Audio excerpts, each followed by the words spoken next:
Trade में ऐसा होगा कि फीटर में हो सकता है कि बहुत सारे फीटर में एक ही जोन में, पटना ही जोन की अगर बात किया जाए किसी भी जोन की, तो एक ही जोन में फीटर में बहुत सारे स्टूडेंट पास होते होंगे। जैसे कि मान लिया जाए कि फीटर में अगर 80 स्टूडेंट पास हो रहे हों, और यहाँ पे हो सकता है कि इलेक्ट्रॉनिक ग्रुप में जो है 20 कैंडिडेट पास हो रहे हैं, ट्रैक्टर ग्रुप में जो है, ऑटोमोबाइल ग्रुप में हो सकता है 10 ही स्टूडेंट पास हो, मतलब कि अलग अलग रेशियो हो सकता है। ऐसा नहीं होगा कि फीटर ट्रेड, ऐसा नहीं होगा कि electrical trade, electronics trade, automobile trade, fitter trade, mechanical group के सभी ट्रेड का जो है एक जैसे स्टूडेंट पास हो रहे हैं। ऐसा बिल्कुल नहीं होगा कि अगर एक ही जोन में स्टूडेंट हैं तो ये सभी ट्रेड के स्टूडेंट इक्वल पास हो रहे हैं। आप खुद सोच सकते हैं कि ऐसा बिल्कुल भी पॉसिबिलिटी नहीं है।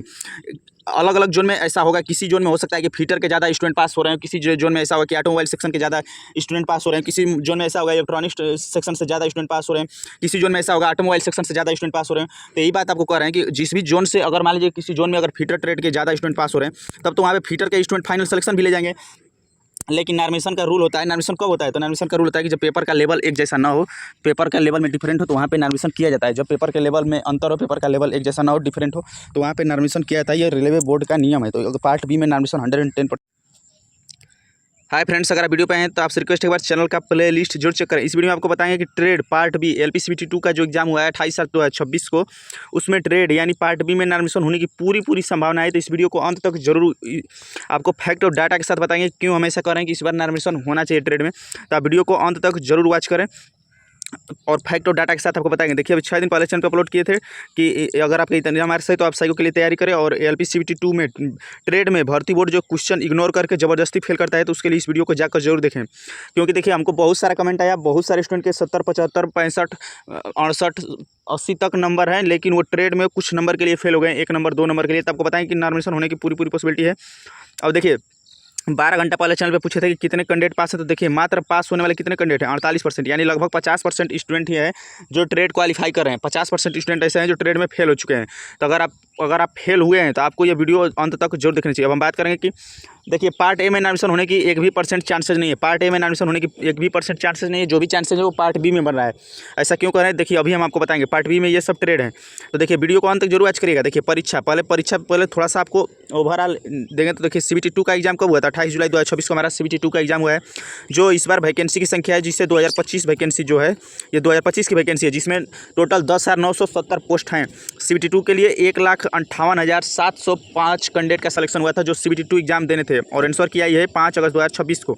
अब देखिए, तो देखिए ये एग्जाम हुआ। देखिए, LPCVT 2 परीक्षा 28 जुलाई 2026 को 2 शिफ्ट में हुई है। सबसे बड़ी बात यहीं से आपको फैक्ट कलेक्ट करना है। देखिए, LPCVT 2 की परीक्षा 28 जुलाई 2026 को 2 शिफ्ट में हुई है। फर्स्ट शिफ्ट हुई है 9 से 12, 9:30 से, और सेकंड शिफ्ट हुई है 2:30 से 5। और देखिए, तो CVT 2 की परीक्षा कितने शिफ्ट में हुई है? 2 शिफ्ट में हुई है। भर्ती बोर्ड रेलवे का नियम है, रेलवे का यह रूल है कि जब भी कोई परीक्षा एक से अलग शिफ्ट में होती है तो उसमें नॉर्मेशन किया जाता है, क्योंकि सबको इक्वल किया जाता है। मान लीजिए कि जो भी फर्स्ट शिफ्ट में एग्जाम हुआ है, क्योंकि देखें 2 शिफ्ट में एग्जाम हुआ है ना, तो अगर मान लीजिए जो भी एग्जाम फर्स्ट शिफ्ट में कैंडिडेट दिया है, तो ये तो नहीं है कि सेकंड शिफ्ट में सेम टू सेम पेपर आया होगा। लेकिन इस बार ये है कि एक जोन का पेपर एक ही दिन कराया गया है। एक जोन का पेपर एक ही दिन कराया गया है। एक जोन का पेपर एक ही दिन या एक शिफ्ट में कहा जाए, एक शिफ्ट में एक जोन का पेपर एक शिफ्ट में कराया गया है। एक जोन का पेपर एक शिफ्ट में कराया गया है, क्योंकि 1,57,000 कैंडिडेट थे। तो जैसे कि मान लीजिए कि इलाहाबाद जोन हो गया, या बिलासपुर जोन हो गया, या रांची जोन हो गया, या पटना जोन हो गया, तो कोई भी जोन हो, ये हमको नहीं पता है कौन सा जोन का किस के साथ कराया गया है। लेकिन कहने का मतलब है कि एक जोन का पेपर एक ही साथ में हुआ है। जैसे कि अगर पटना जोन का कोई कैंडिडेट है ना, तो पटना जोन का कैंडिडेट जो भी रहे होंगे, तो उनका एग्जाम या तो फर्स्ट शिफ्ट में हुआ या तो सेकंड शिफ्ट में हुआ है। ऐसा नहीं है कि कुछ कैंडिडेट का फर्स्ट शिफ्ट में हुआ, कुछ कैंडिडेट का सेकंड शिफ्ट में हुआ। ऐसा बिल्कुल नहीं इस बार हुआ है। आप एग्जाम्पल के लिए हम पटना जोन बता रहे हैं, आप किसी भी जोन को यहाँ पे रख सकते हैं। यानी एनीवन जो भी जोन है, तो किसी भी जोन का पेपर एक साथ हुआ है। किसी भी जोन का पेपर जब भी हुआ है तो एक साथ इस बार हुआ है, क्योंकि 2 ही शिफ्ट में एग्जाम हुआ है। अगर मान लीजिए कोई इलाहाबाद कैंडिडेट इलाहाबाद जोन का हो या रांची जोन का हो, अगर ऐसा रांची जोन का अगर मान लीजिए कोई कैंडिडेट हो या किसी भी जोन का, तो उस कैंडिडेट का पेपर एक ही शिफ्ट में हुआ है। या तो उस जोन का पेपर फर्स्ट शिफ्ट में करा लिया गया, या तो उस जोन का पेपर सेकंड शिफ्ट में करा लिया गया। और लेकिन देखिए, वहीं अगर देखा जाए पार्ट ए का पेपर, तो सबका सेम हुआ है। यानी कि पार्ट ए का पेपर बिल्कुल ही सेम हुआ है। किसी भी जोन का जब पेपर हुआ है तो एक ही शिफ्ट में हुआ है, किसी भी जोन का पेपर एक ही शिफ्ट में हुआ है, तो उसका पेपर पार्ट ए का सेम है। इसीलिए पार्ट ए में नॉर्मेशन होने की 1% चांसेज नहीं है।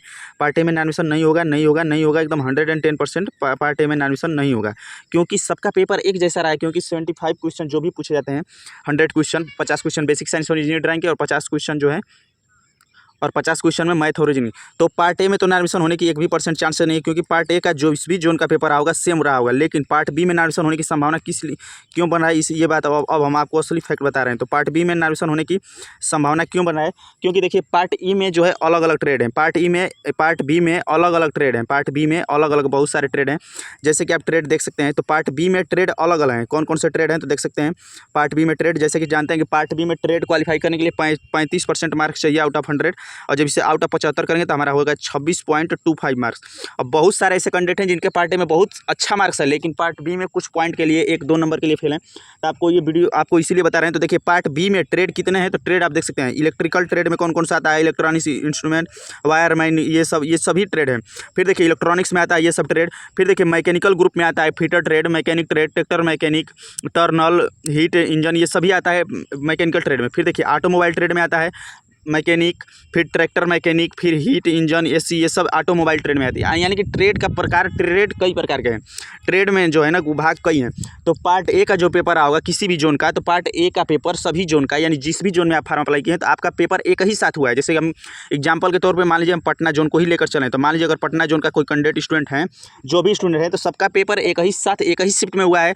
तो पार्ट ए का पेपर तो बिल्कुल सबका सेम रहा होगा, पार्ट ए का पेपर बिल्कुल सबका सेम रहा होगा एक जोन के कैंडिडेट का। मान लीजिए पटना जोन को लेकर चलें, तो पटना जोन का अगर कोई कैंडिडेट है तो उसका पार्ट ए का पेपर सभी लोगों का सेम रहा होगा।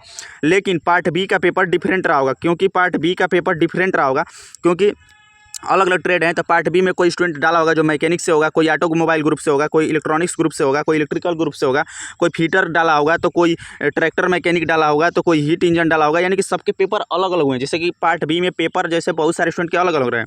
जैसे कि हम पटना जोन को लेकर चल रहे हैं, तो पटना जोन में कोई कैंडिडेट रहा होगा, तो मान लीजिए पटना जोन में बहुत सारे ऐसे कैंडिडेट होंगे जो इलेक्ट्रिकल ट्रेड से फार्म फिल किए होंगे। बहुत सारे स्टूडेंट ऐसे होंगे जो इलेक्ट्रॉनिक्स ट्रेड से फिल किए होंगे। बहुत सारे स्टूडेंट ऐसे होंगे जो मैकेनिकल ग्रुप से यानी फीटर वगैरह से ट्रेड फिल किए होंगे। बहुत सारे कैंडिडेट होंगे जो ऑटोमोबाइल यानी कि ऑटोमोबाइल सेक्शन से ट्रेड को फार्म फिल किए होंगे, यानी कि ट्रेड। तो ट्रेड का पेपर तो अलग अलग हो गया। बहुत मतलब किसी कैंडिडेट का जो है वो एक ही जोन में, पटना ही जोन की बात कर रहे हैं या किसी भी जोन का बात करिएगा, तो एक ही जोन में पार्ट ए का पेपर तो सब कैंडिडेट का एक जैसा है। लेकिन पार्ट बी का पेपर डिफरेंट हो गया, क्योंकि कोई फीटर ट्रेड से डाला हुआ है, तो कोई ट्रैक्टर मैकेनिक डाला हुआ है, तो कोई इलेक्ट्रिकल ट्रेड से डाला है, तो कोई इलेक्ट्रॉनिक्स ट्रेड से डाला है, तो कोई ऑटोमोबाइल ट्रेड से डाला हुआ है। तो यहाँ पर हम बात इसलिए कर रहे हैं कि पार्ट बी में नार्मिशन होने चाहिए। और आप लोग अगर सपोर्ट करेंगे, वीडियो को ज़्यादा लाइक और शेयर करेंगे, वीडियो पे जो भी आइडिया प्रचार ना करें तो वीडियो को ज़्यादा लाइक और शेयर करेंगे। और जो भी टीचर हैं जो साइको की तैयारी करा रहे हैं, जैसे इसके जाओगे कौटिल्य सर होंगे, जो भी टीचर हैं, उनसे आप लोग डिमांड करिए कि आप इस टॉपिक पे एक बार वीडियो बनाइए। क्योंकि हो सकता है ये हमारा पर्सनल ओपिनियन हो सकता है हम गलत होंगे, ये हमारा पर्सनल ओपिनियन है, लेकिन हम ये बात आपको सजेस्ट कर रहे हैं कि आप खुद सोचिए कि ट्रेड में नार्मिशन होनी चाहिए या नहीं होनी चाहिए। क्योंकि ट्रेड में ऐसा होगा कि फीटर में हो सकता है कि बहुत सारे फीटर में एक ही जोन में, पटना ही जोन की अगर बात किया जाए किसी भी जोन की, तो एक ही जोन में फीटर में बहुत सारे स्टूडेंट पास होते होंगे। जैसे कि मान लिया जाए कि फीटर में अगर 80 स्टूडेंट पास हो रहे हों, और यहीं पे हो सकता है कि इलेक्ट्रॉनिक ग्रुप में जो है 20 कैंडिडेट पास हो रहे हैं, ट्रैक्टर ग्रुप में जो है, ऑटोमोबाइल ग्रुप में हो सकता है 10 ही स्टूडेंट पास हों। मतलब कि अलग अलग रेशियो हो सकता है। ऐसा नहीं होगा कि फीटर ट्रेड, ऐसा नहीं होगा कि electrical trade, electronics trade, automobile trade, fitter trade, mechanical group के सभी ट्रेड का जो है एक जैसे स्टूडेंट पास हो रहे हैं। ऐसा बिल्कुल नहीं होगा कि अगर एक ही जोन में स्टूडेंट हैं तो ये सभी ट्रेड के स्टूडेंट इक्वल पास हो रहे हैं। आप खुद सोच सकते हैं कि ऐसा बिल्कुल भी पॉसिबिलिटी नहीं है।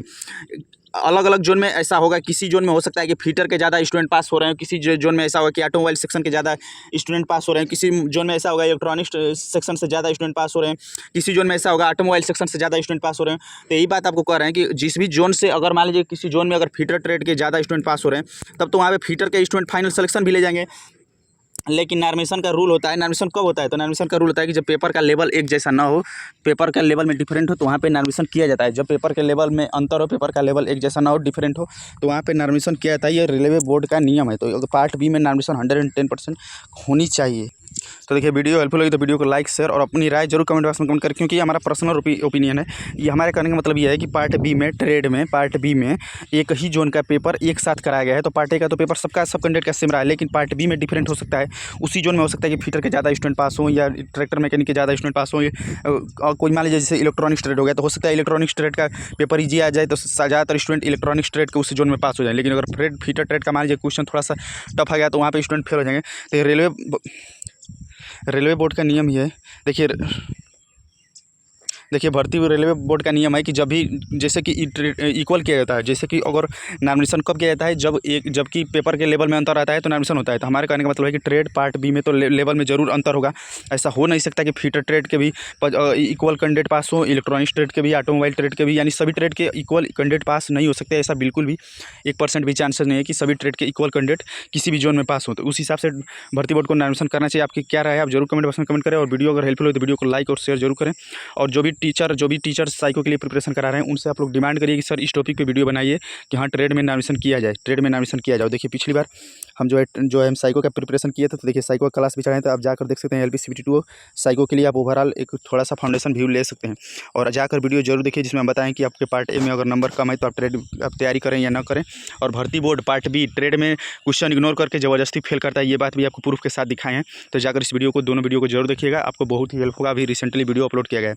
तो इस वीडियो के बारे में आपकी क्या राय है जरूर कमेंट बॉक्स में कमेंट करें, और ज़्यादा वीडियो को लाइक शेयर और अपना कमेंट जरूर करें कि आप कितने मार्क्स से फेल हैं। अगर आप लोग इस वीडियो को ज़्यादा लाइक और शेयर करेंगे तो भर्ती बोर्ड इस पर विचार करे। कहने का मतलब है कि भर्ती बोर्ड विचार करे कि अगर एक ही जोन में अलग अलग ट्रेड के कम ज़्यादा स्टूडेंट पास हो रहे हैं, किसी ट्रेड के कहीं ज़्यादा हो रहे हैं कहीं कम हो रहे हैं, तो उसमें नॉमिनेशन किया जाए और इक्वल सबको मौका दिया जाए। यानी कि अगर मान लीजिए पटना ही जोन हो तो उसमें फीटर के भी इक्वल कैंडिडेट पास हो, इलेक्ट्रॉनिक ट्रेड के भी कैंडिडेट पास हो, उस हिसाब से किया जाए। तो थैंक्स फॉर वॉचिंग। वीडियो के बारे में अपनी राय जरूर दीजिएगा, वीडियो कैसी लगी, कितनी हेल्पफुल है। Thanks for watching. वीडियो को अंत तक देखने के लिए बहुत बहुत धन्यवाद।